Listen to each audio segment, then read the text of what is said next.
Good afternoon. My name is Grace Kroniken. I'm the general manager at BART, and I'd like to thank you for coming here today. I just wanted to take a few minutes to talk to the riders that ride BART. I want you to know that we are working very hard at the table with our unions, trying to get a good deal for the unions and for the system.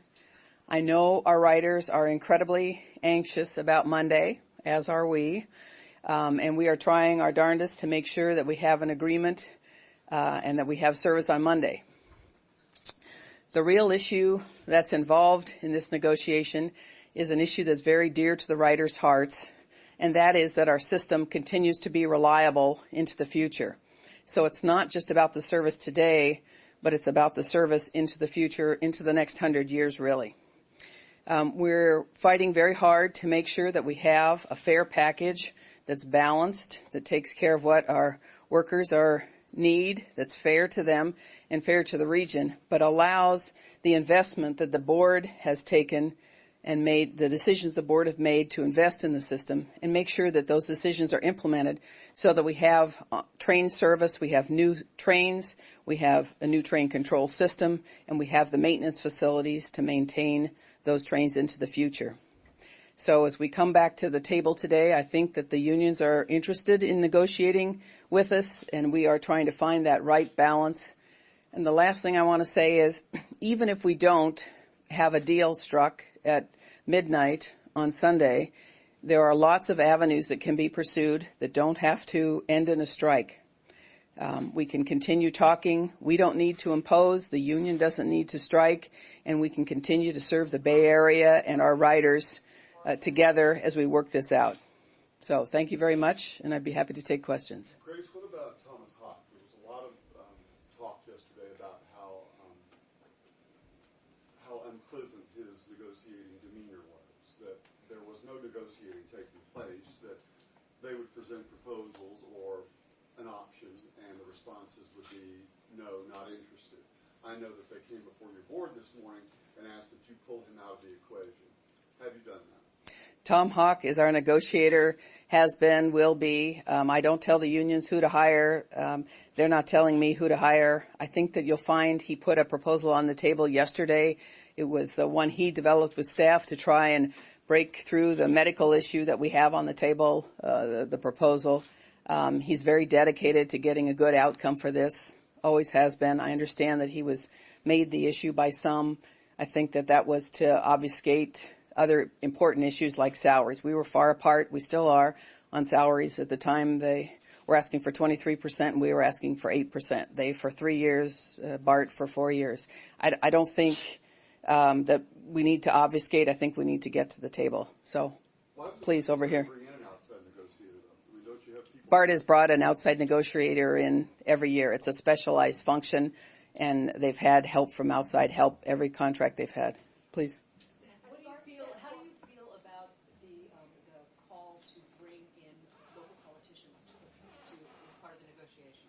The negotiations are between the unions and BART. Again, outside help. I've talked to many outside folks who've called, and I'm happy to take their call, and I appreciate their interest. As expressed to me, their interest is in making sure that the trains are running and that we're talking with the union and that the union is talking with us. They haven't particularly taken sides. They just want a good outcome. I totally understand that interest, but the table is one between the two of us. There is no extra money in Washington, D.C. for transportation at this point in time. There is no extra money in Sacramento, and that's why the board took the incredibly strong and bold action in February to start making an investment in the capital side of this agency because of the critical nature of where we're at. Our system is 40 years old. We're out of trains. We've had to order a complete new set of trains. Most transit agencies replace a little bit at a time. We were at the 40-year mark. So it was a very gutsy move on the board's part to stand up and use this new fare increase that goes in February, it goes in January of this coming year, and dedicate that to 1,000 new trains, to the Hayward Maintenance Center, and to a new train control system. That's what the whole thing was about. And the parties coming in from the outside can't offer any funding specific to BART's replacement. There are many needs the state has that the state has to take care of, so it's really on us. And that's why the tension right now, I think. You had a question, Yeah, please? are you guys getting close to a final best offer? Is that... There's something called a last best and final offer. We've got 3 days now. In negotiator terms, 3 days is a very long time when you've come as far as we have. We've had many what we call tentative agreements made that are in what we call the supplementals. We've made a lot of progress there. Our union members have taken seriously this effort. So have we. And I know it hasn't been popular to say progress has been made, but it has. It is true that on the generals, the big issues like pension, medical, and wages, we have to discuss it, but in the 40-hour work week. But those are issues for the table. They're doing a fine job working on it. They've got all weekend to do it, and they're dedicated, and they have longer if they want. We're making an earnest effort to work with our unions and the workers. They're really great people. I love them, and this is a process that happens every 4 years. I'm sorry that it's disruptive to the Bay Area, but, you know, if it were a party, we'd be calling it something else. It's not. It's negotiation, so it's hard work. How much time are you personally spending at the table or in the negotiations, or have you deferred that to Mr. Hawk? I've been working on this every day for the last couple of weeks. We started on this in January. I'm thoroughly involved in the issues and everything else. The table is set up so that the negotiators negotiate. I come in at the end. That's the way it's been at BART. Every negotiations that we've had. So to make an issue of my not sitting at the table, these negotiators have felt me on their shoulder every step of the way, and we're very aware of the moves that have been made and haven't been made on both sides of the table. And I'm sure you've heard the union leaders who have many negotiations behind them over the years say that this is different in the sense that that there's just silence, that there's not a back and forth, a compromise. It's just sort of something will lay there for hours, and there won't be any give and take. They say that the tenor, the tone of this is distinctly different. We wouldn't have dozens of tentative agreements if there wasn't back and forth going on every single day. So I'm sorry for the way they've characterized things. We have a lot of work to do ahead of us, but we wouldn't have those tentative agreements if there hadn't been a lot of back and forth. Over here, how do you please. respond to the claims from the unions that you somehow directed and orchestrated Tom Hawk in a union-busting effort? Nobody's busting any unions. We love our workers here at BART. There have been no efforts to bust the unions. We have a tough negotiation. I have a tough negotiator. It's a tough negotiation. The Bay Area has been in a recession in the past. We're starting to come out of it slowly. I think the workers' expectations when they started into this negotiation was to make up for the past 4 years. And they thought they could make up for the past 4 years on this contract. It's just not done. They did make some sacrifices in the range of $70 million over the last contract. And that was partly management and that was partly labor. They cut some money. I wasn't around back then. It was a tough negotiation, but nobody goes backward. In the case of the state, if there were furloughs or AC Transit, if there was a pay cut, what they can do is eliminate the pay cut and bring the salary back to where it was. In the case of furloughs, you cannot have the furloughs anymore, but you don't go back and revisit the economics. And I think my workers came to the table expecting to do that. And I understand it.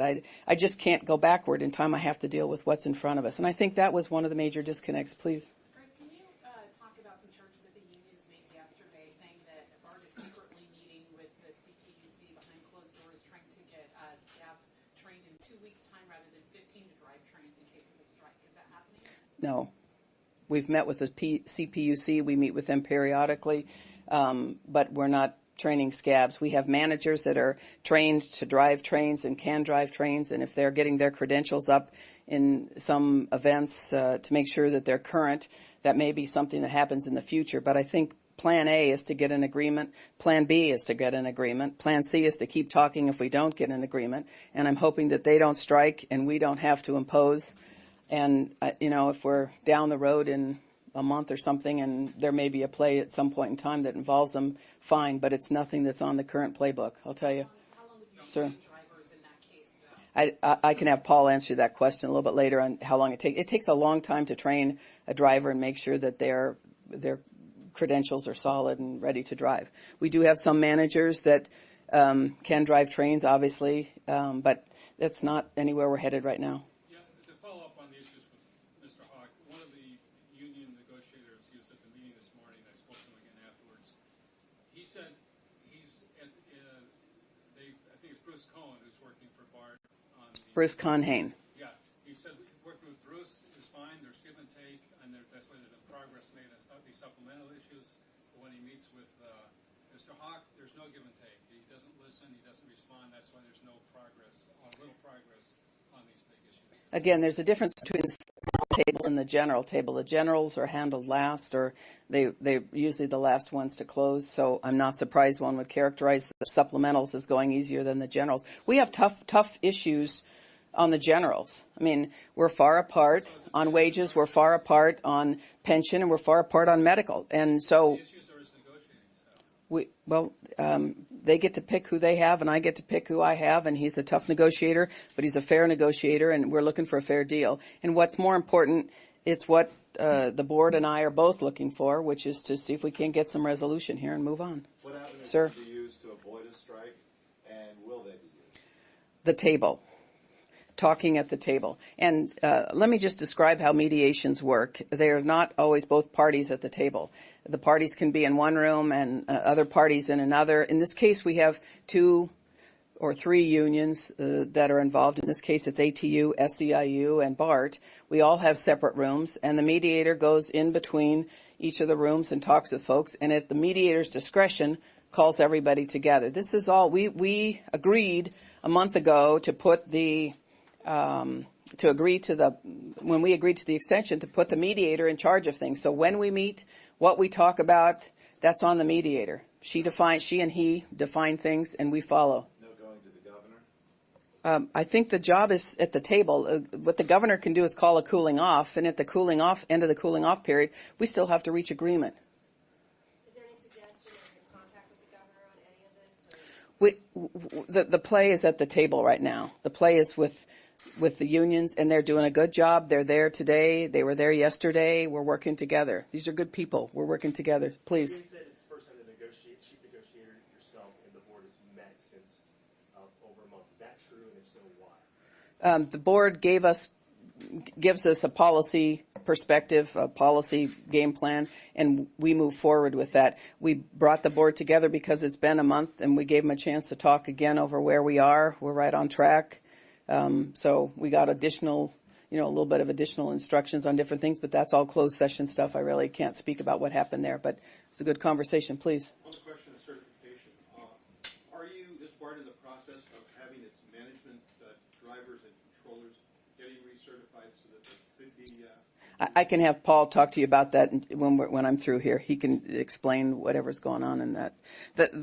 I can't emphasize enough that for our riders, that our desire is to have a contract by Monday. So that's plan A. Plan B is the same thing.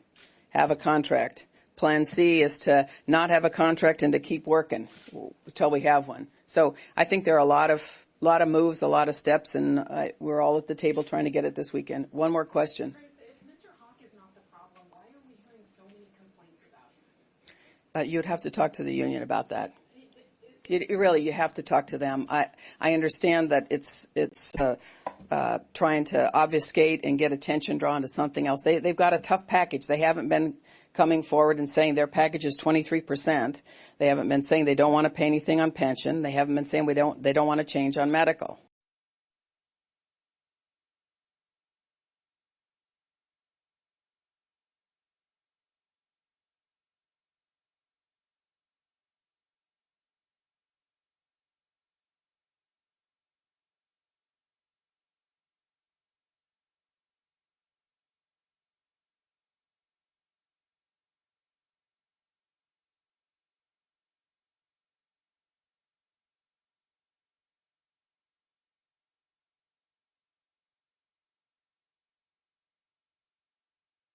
Not made up of one person. We have about 10 people on our side. They have about 26 on their side. We get together and we work out issues, and they've had to be different tables. The unions have had their own issues getting together. They're overcoming all of those. They've been great partners. We'll get there. Okay? Thank you. Thanks.